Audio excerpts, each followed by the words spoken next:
Hello everybody, I'm Dustin Benzel and welcome to a special Pokemon XY anime discussion. I don't know when you're going to see this, probably after I upload all the important things in my particular channel or whatever.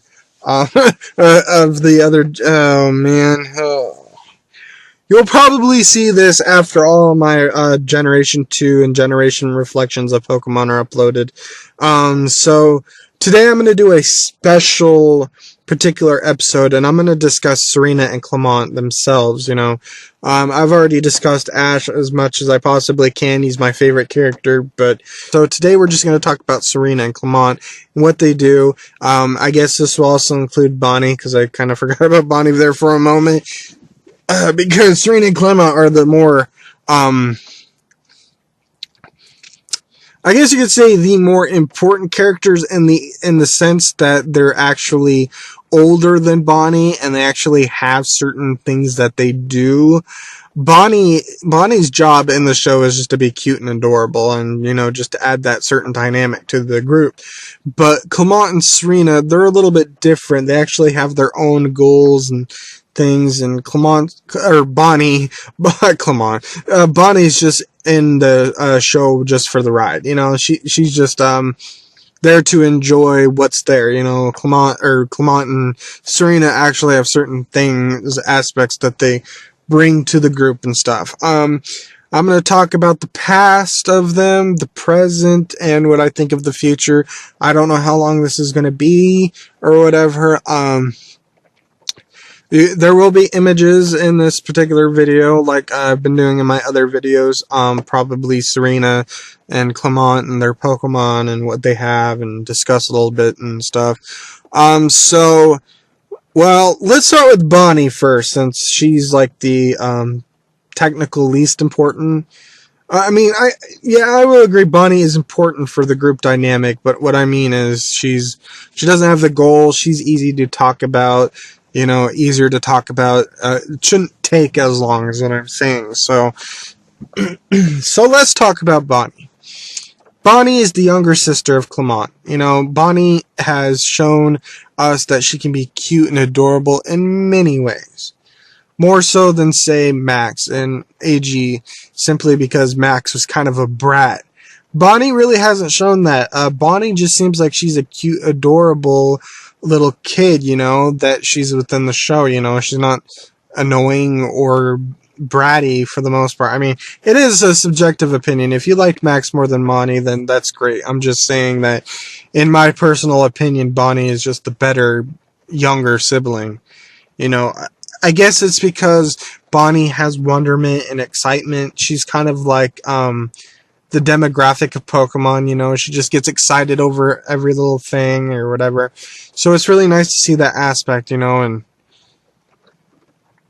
Bonnie, let's see, when we were introduced to Bonnie, she was with her brother Clement, and they were walking sadly along from the Prism Tower, and this is right around the time that, Ash flew out of the Prism Tower, and Clement had to use a device to save Pikachu and Ash and stuff, but even from then, we knew that Bonnie was just an amazing character. She was lovable, I guess you could say. She was adorable.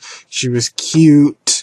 She was just an amazing companion within the group. And then there are just videos that just show off how amazing Bonnie is as a character. The main one would be when she asked her brother to get Dedenne, because that really is an amazing moment. She bonded with Dedenne, she wanted Dedenne, and now she gets to play with her Dedenne, even though it's her brother's official Pokemon, I'm a little confused about that. Dedenne is kind of a weird Pokemon. I like Dedenne too, as if you heard me talking about the Pokemon, but the thing is, who actually owns Dedenne is rather confusing, because within the series, Bonnie straight out says that Dedenne is actually Clement's Pokemon, but the writers in other episodes in certain aspects treat Dedenne as belonging with Bonnie. For example, the episode where It was the Ash and Serena date or whatever. Clement created a music box, but it was only his main 3 Pokemon, of Luxio at that time, Chespin, and Bunnelby. There wasn't Dedenne there. Dedenne just pretty much only ate fruit berries that Ash created, so Dedenne got a little left out there. And then even in the bio page on the movie page, as you've seen in the Gudra thing, well, you didn't see Dedenne, but that's because I didn't add it, and maybe there will be a video showing it. We see Bonnie and Dedenne, and it's like, I'm confused as to whether or not Dedenne actually belongs to Clement or Bonnie, technically, because they're treating it like it is Bonnie's Pokemon, but it's legally Clement's Dedenne. So again, yeah, it's really hard to say for sure. So again, I'm just saying that the dynamic between Dedenne and Bonnie is really nice, and we get some really nice moments, the thing about Bonnie is that she likes to, be with the group's Pokemon, like when, Ash and Froakie met up with, I think it was Sanpai, for this first time, with his Frogadier. We got Bonnie being adorable, dressed up as a ninja, playing with Pikachu and Dedenne, and there are other moments that focused on Bonnie in certain aspects, and it's really nice. It's just like Bonnie just adds a really cute, adorable dynamic to the group, which is really amazing. Right. Let's see. I guess I could talk about Bonnie's particular gags. The main one that I would have to address, however, is when she proposes to other women for Clement. It's kind of like in a reversed, inverted version of what Brock did for most of his tenure on the series. He would flirt with girls, but in this case, Clement's the modest one, and it's like Bonnie is having these is proposing for these women so that Clement can get a date or whatever. It's pretty amusing, especially the first times that it were done. They were just absolute hilarious just to see Clement's reaction to them or whatever. It was just amazing. It's a little bit better than Brock's gag, because Brock would flirt with any person and depending on who it is, would just take him away, and that wasn't as amusing technically, because I feel like this actually might happen in real life. You may have like a little sibling possibly, and it would just be embarrassing that you have a girl over or a guy over that you like, whatever the case may be, and your little sibling is just embarrassing the crap out of you. I've never experienced that. I mean, I do have a younger half-brother, but I don't really see my half-brother all that much. But I'm just saying that I'm sure there are moments where certain siblings will embarrass the crap out of you. Sometimes it's probably the older siblings, because they're older and they know a little bit better of the situation that's going on, so they can like tease you better. But it's just hilarious to think that there's some family out there in real life that the big older brother is just going to get some drinks for a study date, and his cute little brother, cute little sister's just making jokes and everything, and then they finally introduce each other for the first time, and you're listening to this, or the older siblings listening to this, and then all of a sudden you hear, "Oh, you're Megan? You're the girl that my brother likes." I can only imagine that if you had a canister, you're like, "No, get away!" Oh, that's kind of what Bonnie is, and the thing is that Bonnie does it in such a cute, adorable way. I mean, she's embarrassing, but it's at least amusing for other people, so it's funny, and that's pretty much all I can do to cover Bonnie. There's nothing more else I could say about Bonnie, she's just really an amazing character, it's kind of nice that, that when Clement actually left for the gym, he's still at his gym training for his gym battle with Ash, that Bonnie is still with Serena and Ash, you know, because she just still adds that dynamic. I just don't know if Bonnie and Clement really could carry particular scenes by themselves.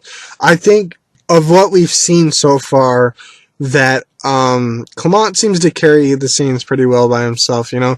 He just gets a few shots here and here in the episodes, like the last episode with when Serena's Fennekin evolved, you know, it introduced that Trico trainer in the opening, and he was battling Clement, and Clement won. It was pretty nice just to see Clement working like that, you know, and he didn't have Bonnie there, and that was also a very nice, touching, positive thing, because I can't help but think that as adorable as Bonnie is, I feel like that Bonnie being there might distract Clement from training or whatever, and it's just nice to actually see that Clement is actually focusing more on his gym leader duties, and that's why Bonnie is with Ash and Serena right now. So that pretty much covers everything. So what about the future of Bonnie? I didn't talk about this very much. I think I vaguely mentioned it, but one aspect that I like of Bonnie is that she really has this repertoire with all of the group's Pokemon. You know, like with Fletchling or Goomy, when it was a Goomy, or when Fletchling was a Fletchling, you know, she always would just be there for the Pokemon, and she would take care of the Pokemon themselves. So I think in the future, that's what Bonnie's goal is going to be, or whatever, is just going to probably just be more about taking care of the Pokemon in certain aspects, you know. It'll always be up to, like, Ash, Serena, and Clement to take care of the really serious issues, but Bonnie is actually there to take care of maybe the playful nature of the Pokemon, to actually play with the Pokemon. You know, Ash, Serena, and Clement, they might actually only focus on training the Pokemon, that they may forget to just have fun and play. I mean, those aspects will still be there, but Bonnie can be there to play full time, you know, and she's not really picky of which Pokemon is this and which Pokemon is that or whatever. So that pretty much covers Bonnie. So let's go into Clement. We'll save Serena for last. Clement, let's see, when Clement is introduced, he was kind of a weird character, you know. He was the gym leader, or at least he technically was. No one knew it at that particular time he was introduced. He had Bunnelby. Clement came out as a pretty good character. I mean, he has his own quirks and stuff. Of all the male traveling companions, I would have to say that Clement is actually the best, in my opinion. Brock was the first one. He'll always have that nostalgia factor of, hey, it's Brock, but Brock felt like he was his own entity. You know, he barely interacted with the other traveling companions. I feel like at best he had better interactions with Misty than, say, May or even Dawn or whatever. And so it's hard to say, but it seemed like a lot of the times that Brock was just there. He was his own entity. He really didn't bring very much. But then we got Silent, who actually offered a little bit more, but the problem with Silent was that even if he did offer more to the table, and he had some nice interactions with Iris and Ash, he still kind of felt like his own entity, and I think it's because Silent and Brock were just the oldest of the traveling companions. Now we get into Clement, who it might actually be older than Ash, technically, but he's not that much older than Ash, which means that they could have a more personal friendship that they can just use, you know, and I think that's the point. You know, Brock and Silent were great traveling companions, but you know, I feel like they didn't have as much of a budding friendship with Ash than Clement does. So, it's really nice to see that, especially when Ash is actually the tallest of the group now. He's taller than Clement, he's taller than Serena, and like Ash seems like he's the leader of the group, you know. So it's nice to have Clement's just like a really good sidekick, you know. I mean, I don't mean to say sidekick as some offensiveness, like in that superhero movie or whatever it was. With Kurt Russell, I believe, and what was the other one? I can't remember, but I think Danielle Panabaker was also in it.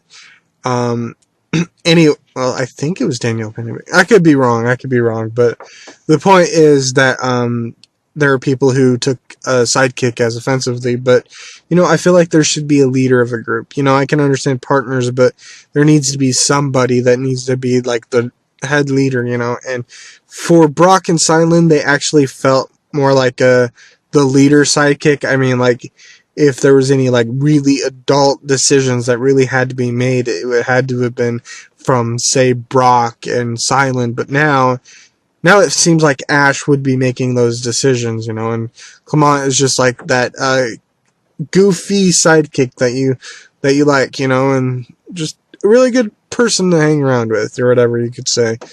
So I don't mean sidekick as offensive, I just mean that it's kind of what Clement's role is, you know. And but then right now in the present time, he decided to leave the group and train for his gym battle with Ash, because that is what Clement's purpose is within the anime. He is supposed to be the gym leader that Ash faces for the Voltage badge, and he wants to make sure that he gives Ash a very challenging gym battle, so that Ash can actually earn his gym battle, instead of Clement being weaker than Viola, rematch style, and just appearing to be weaker in general. I mean, so that's the purpose of Clement. He's trying to raise, and that's why he has a Lux Ray. He's going to be using Heliolisk. He's going to use Bunnelby. You know, all of these are leading up to a gym battle, and it's supposed to be a hard-earned battle. After the gym battle, though, I can't see much of a purpose for Clement.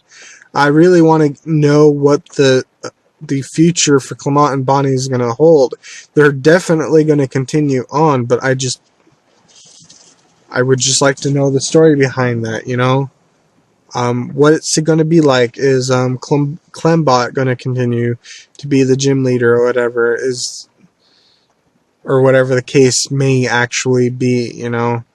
So, wonder what it'll be like. Clement will be like, alright, Ash, we did our gym battle, let's continue battling. But I don't think Clement is going to have a major role after the gym battle, and I hope that after Clement's gym battle that there actually will be battle tournaments, and that Clement will enter them, Serena will enter them, and so will Ash.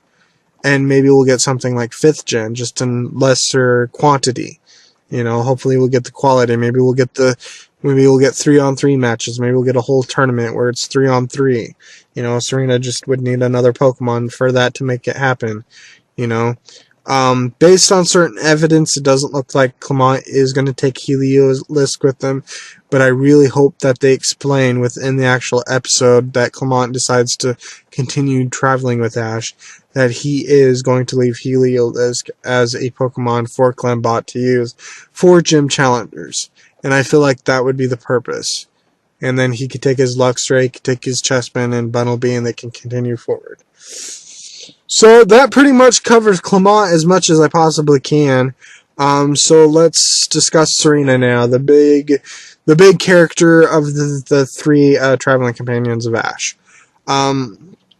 Right now, Serena has a Braixen and a Pancham. You know, she received her starter as Fennekin at Professor Sycamore's lab, and she went and tried to find Ash, and Ash was battling Viola, and that's when they met and everything, or that's when they met up. Actually, Serena knew Ash in her childhood before the events of the first generation even.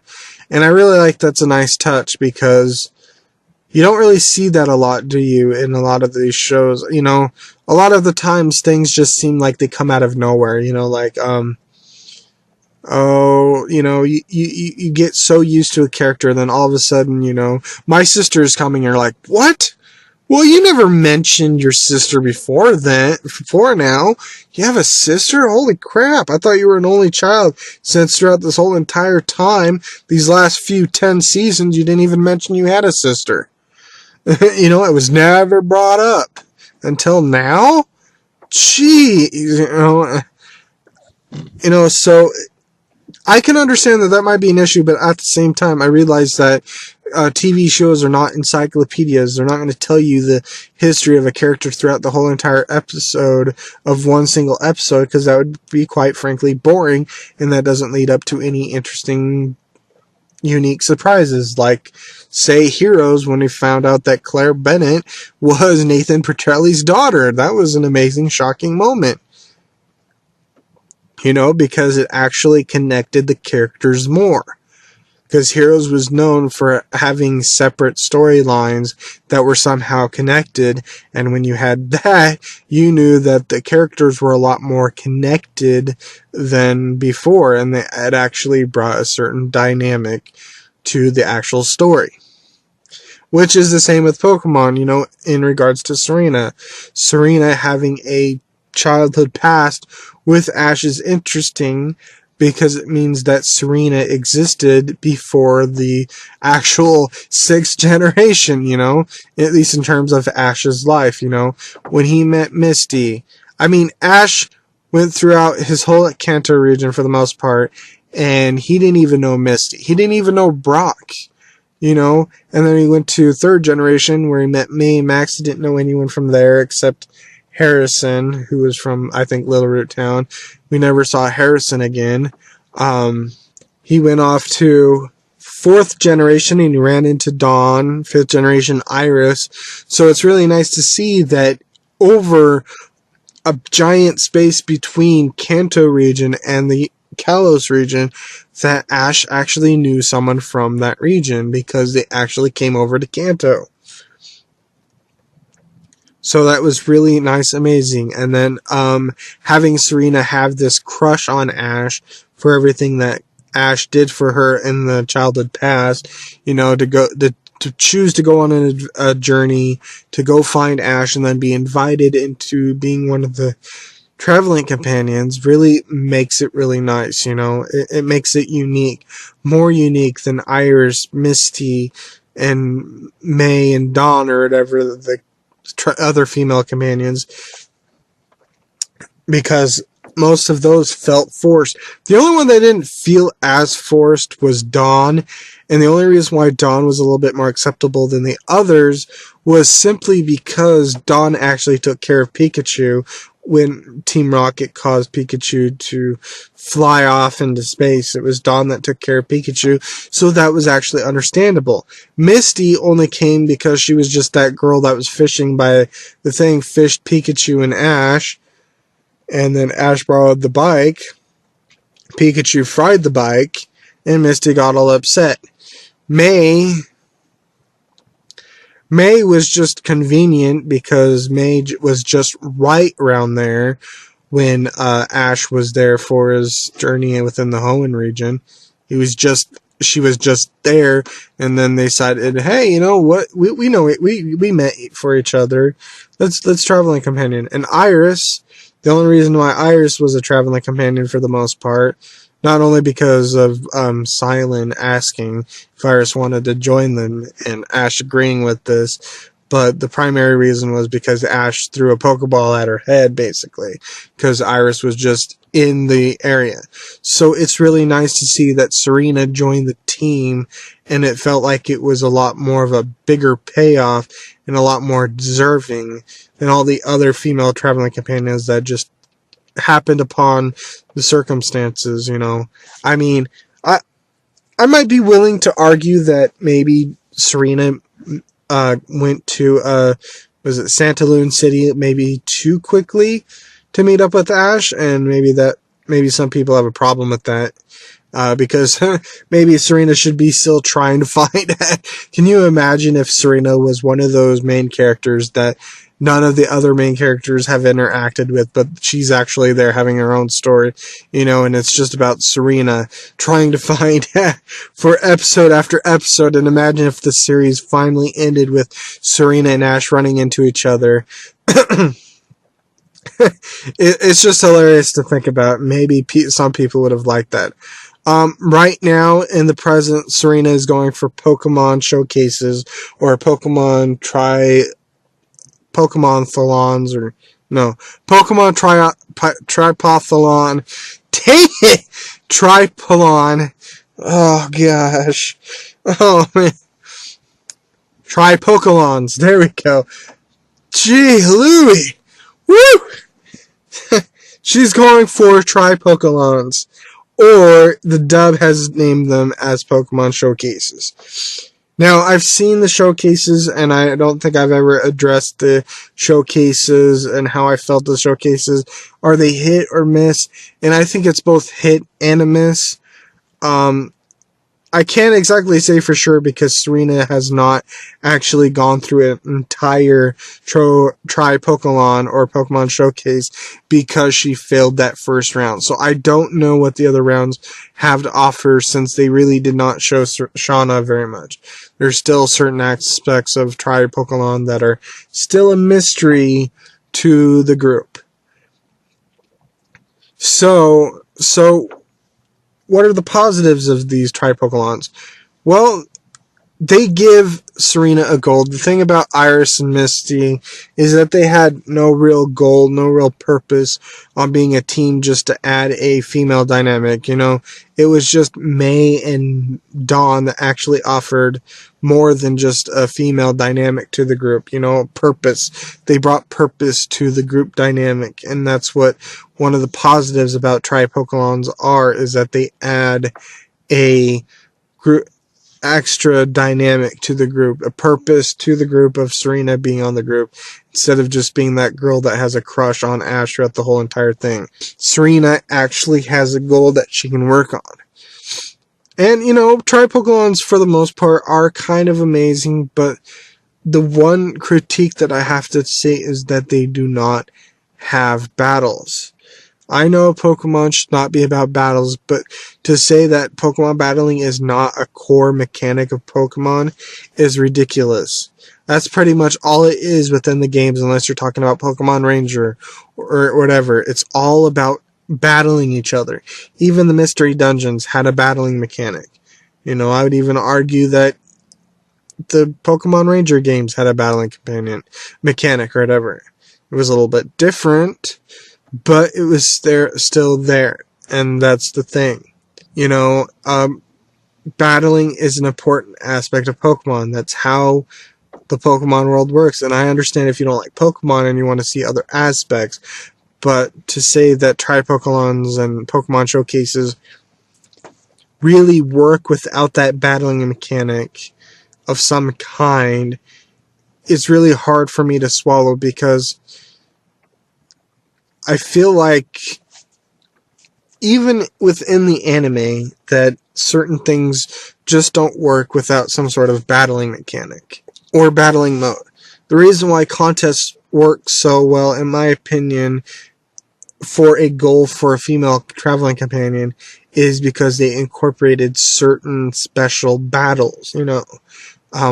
It would be more about appeal than the actual brute strength. But if you use brute strength to win, it was still possible. But it was just about being beautiful or whatever, or being appealing, Maybe in some aspects, being brute could have some appeal to certain people, but it did offer that. So Pokemon Showcases, as far as we know, do not have battles, and even though they're a nice goal, I feel like they're overall kind of boring to watch. It's pretty to see the Pokemon going down a walkway or whatever, dressed up all pretty and cute. It's really nice to show them with Pokemon moves. It's really nice to see them in certain aspects. But the problem that I have is that they don't exactly have a lot to offer, in my opinion. all it is just a bunch of fun activities that they can do, and they're trying to make a goal out of it. I'm not sure it works for me. The weirdest thing is, even with Oras being introduced, that there's no concept of contest being introduced within the anime. I would think that there would be a nice contest tournament coming up that maybe everyone could enter. You know, it would be nice to see everyone entering. I mean, Bonnie wouldn't be able to enter, but it would still be nice, you know, to see this. You know, have Ash enter with, I don't know, Frogadier. That would actually be kind of amazing. Pikachu, sit out. You've already been in some certain contest. Then Clement could use like Luxray or even Chespin. Probably Chespin would make more sense since Chespin isn't being used for the gym battle. So then Serena, she could use both breaks and Pancham.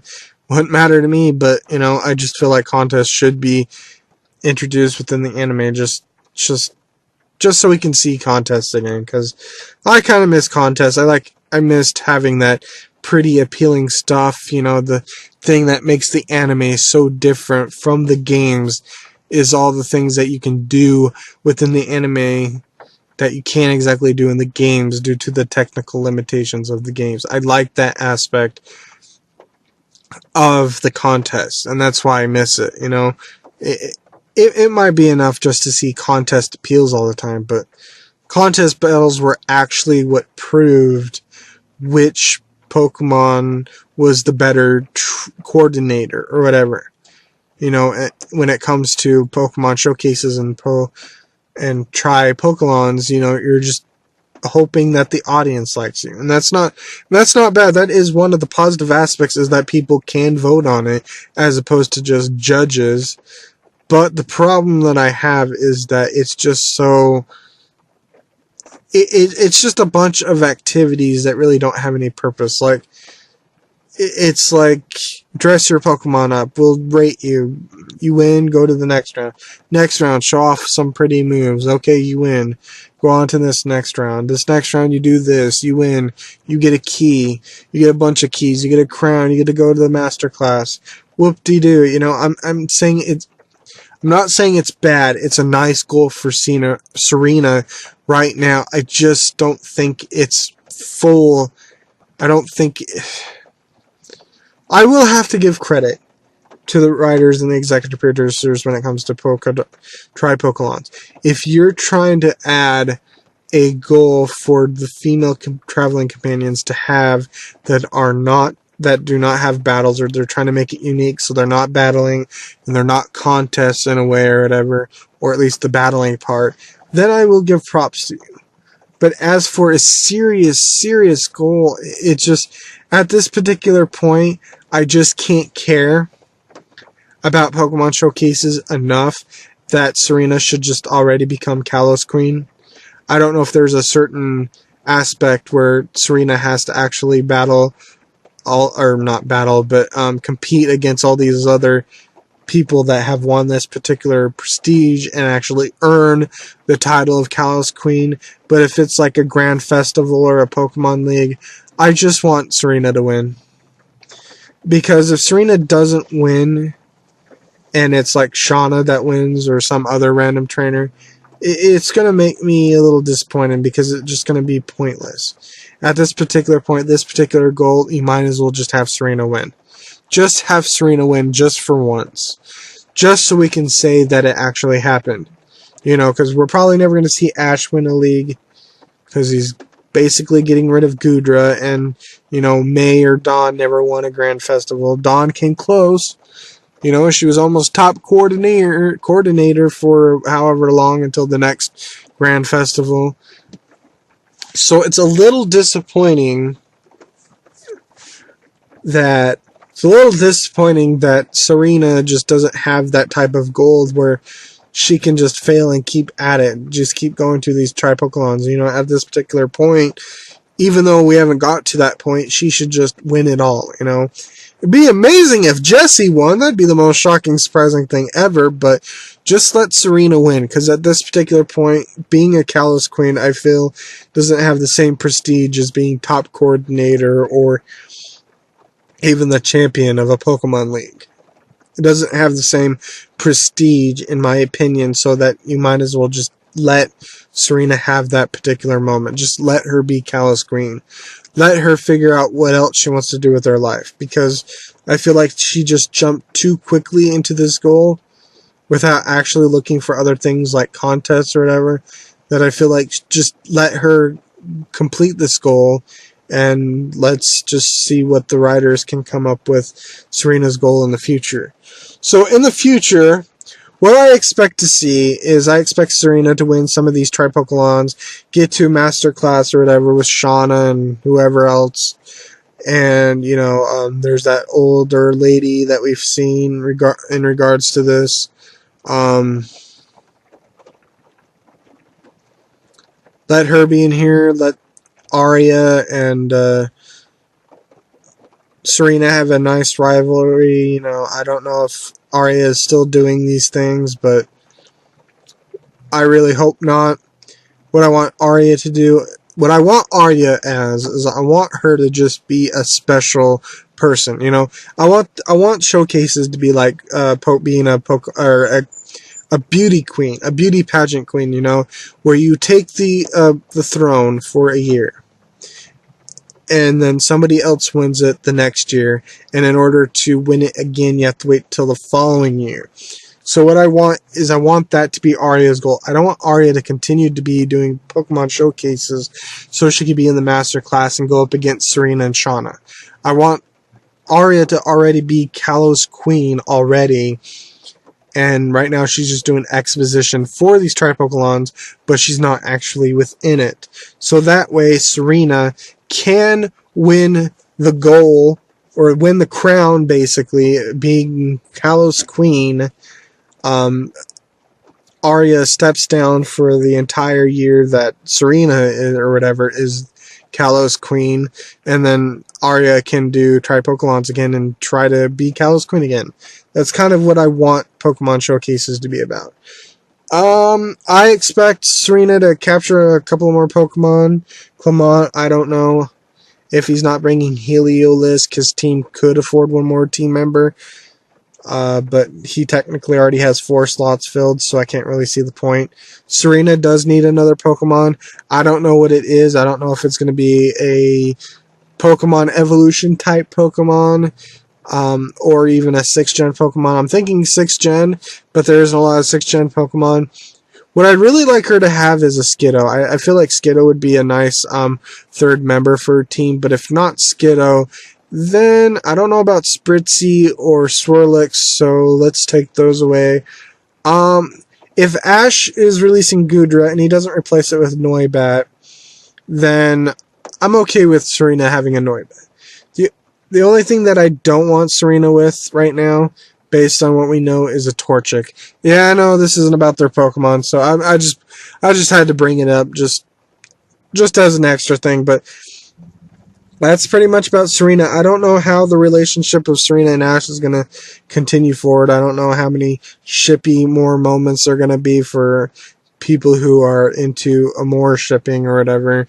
Like I said, I'm not really into that thing. I don't know what their relationship is going to be like, but at the very least, they'll have this really deep connection that Ash would have never had before with any of his other traveling companions. Even if Ash doesn't know it, because Ash is ignorant of these things, even if Ash doesn't know it, I feel like this is going to be the best interaction between Ash and a traveling companion. Misty was all over the place with her tomboyish, rude attitude. May was kind of distant. Dawn was really nice, but it was just basically Dawn and Ash, and it kind of seemed like a modest relationship, to be honest with you. Even though I really liked Dawn and Ash, and I feel like it was one of the best interactions after Serena, I feel like Dawn and Ash just really didn't quite have the quite greatest relationship, friendship, or connection or whatever. And then we have Ash and Iris, which was just plainly bull. Plainly BS, because I feel like Iris and Silent had more of a connection than Ash and Iris. And Ash and Iris butted heads way too often for it to be even likable. Then we run into Serena and Ash, which I think is a really nice...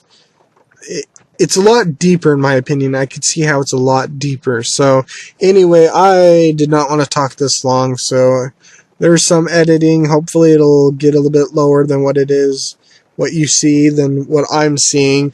But I will see you in my next video, whatever video I decide to make about probably the gym battle, whatever the case may be. So, thank you for watching this, and I'll see you next time. Goodbye.